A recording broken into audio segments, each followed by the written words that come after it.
Finally this morning, I want to get our week started by telling you some things that are really important to me. We call it Faye, what's on my mind? So now that Thanksgiving is out of the way, thank God.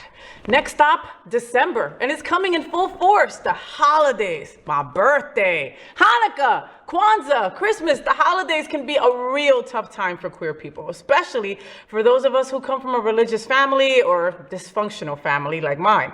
Whether this time of year means being alone or whether it means going back to be with your family, putting plans in place is key, okay? I just went to my parents' home for a few days, and let's just say I needed a lot of help from my brother that was up there to get me through it, all right? I'm gonna show you a picture of him right now, okay? Scranton, Pennsylvania. If you've ever been, then you know my horror. If you've never been, you're not missing out on shit, all right? Okay. So November is my sober birthday also, 11/28/2014, okay? Tomorrow. Today.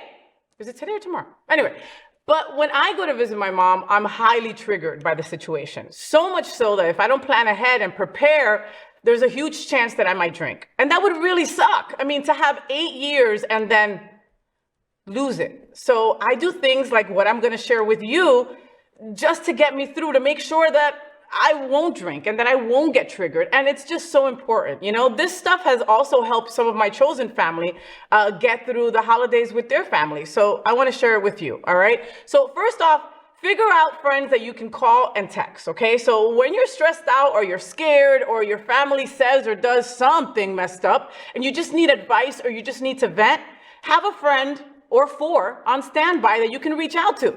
Like I said, I went to Scranton and, you know, I sent pics and texts to a very, very, very good friend every single time my mom would say something that would drive me up the wall, you know? I mean, she would drive me bonkers and I would just send a text to him and that would just kind of like ease the situation, you know? So think about that, do that, okay? Next, you know, this one is like super important and probably the most important for me. Set your boundaries. Know your boundaries, okay? You are allowed to take care of yourself. You are allowed to take care of yourself. You are allowed to take care of yourself.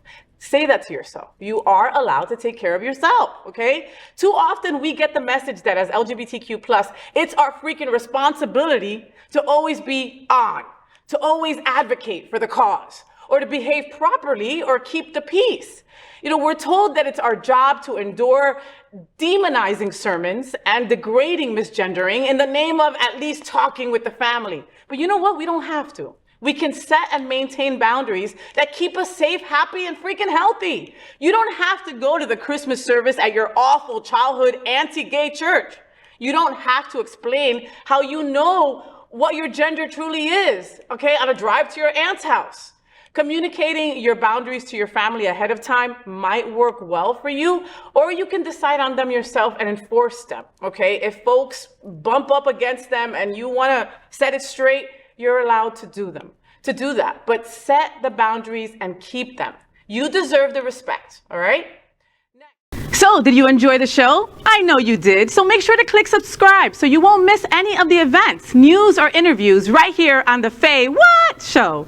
Ring the bell at the bottom of the screen, right there, so you'll be alerted every time we're live. You can also click on the Happening Out Television Network logo so you can see all of the shows on the most diverse LGBTQ+ media network.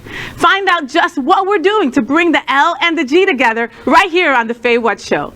Get the week started with me.